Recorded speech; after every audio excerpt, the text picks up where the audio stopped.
Muthazhagu serial மூலமாக பிரபலமான நடிகை சோபனா மற்றும் நடிகர் எஸ்வி சேகர் கல்யாணம் பண்ணுற மாதிரி இருக்கிற இந்த வீடியோ தான் இப்போ சோஷியல் மீடியாவில் வைரல் ஆகிட்டு இருக்கு.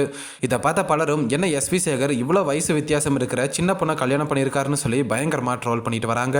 ஆனால் இதோட உண்மை என்னன்னா, இது உண்மையான கல்யாணம் கிடையாது, ஒரு சீரியல் எடுக்கப்பட்டது. அதாவது கலைஞர் டிவியில் மீனாட்சி சுந்தரம்ன்ற புது சீரியல் வர இருக்கு. ரீசெண்டாக இந்த சீரியலோட ப்ரோமோவை ரிலீஸ் பண்ணியிருந்தாங்க.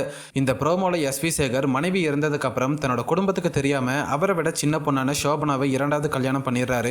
கல்யாணம் பண்றத கோவில்ல வச்சு அவரோட 2 பசங்களும் மருமகளும் பேர பையனும் பார்த்து செம ஷாக் ஆகிடுறாங்க. இதனால அவரோட குடும்பத்தில் நடக்க போற சம்பவங்கள் தான் கதை தளம்னு சொல்லியிருந்தாங்க.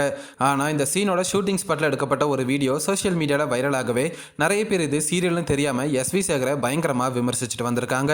இப்ப மீனாட்சி சுந்தரம் சீரியலோட ப்ரோமோ ரிலீஸ் ஆனதுக்கு அப்புறம் தான் நிறைய பேருக்கு இது உண்மையான கல்யாணம் கிடையாது, சீரியல்னு தெரிய வந்திருக்குன்றதும் குறிப்பிடத்தக்கது. இதை தொடர்ந்து முத்தழகு சீரியலுக்கு அப்புறம் சோபனா இப்ப கலைஞர் டிவியில் மீனாட்சி சுந்தரம் மற்றும் விஜய் டிவியில் பூங்காற்று திரும்புமான 2 சீரியலை நடிச்சிட்டு வராங்க. இந்த 2 சீரியலும் வெற்றி அடையணும்னு அவங்களோட ஃபேன்ஸ் பலரும் வாழ்த்துக்களை சொல்லிட்டு வராங்கன்றதும் குறிப்பிடத்தக்கது.